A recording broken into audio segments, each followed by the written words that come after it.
আসসালামু আলাইকুম বন্ধুরা, ফাইনালি আমরা এই পাওয়ার টিলারটিকে খুলে নিয়েছি। এটার যে আপনার খাবারগুলো আছে, যে পুরনো জং ধরে নিছে, সবগুলাই আস্তে আস্তে আমরা খুলে নিচ্ছি। তো এখানে এই পাওয়ার টিলারটিকে আমরা নতুন করব, আপনাদেরকে দেখাবো কিভাবে একদম কালার বানাতে হয় এবং কিভাবে আপনারা এই পাওয়ার টিলারকে নতুনের মতো কালার আনবেন এবং ফিটিংস করব, এটাও ভিডিও ধারণ করে আপনাদেরকে দেখাবো।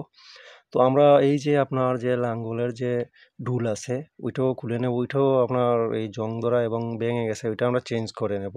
আর যে হাতা আছে আপনার, এই বিভিন্ন যে সাইডগুলো আছে, ওগুলারে ভালো করে আমরা ওয়াশিং করে ঘষে আমরা রং বানিয়ে একদম অরিজিনালি কালার বানিয়ে লাগিয়ে দেখাবো আপনাদেরকে কিভাবে একটি পাওয়ার টিলার নতুন করতে হয়। তো এই যে দেখুন, এগুলোকে সবগুলোকেই আগে ভালো করে ক্লিন করতে হবে।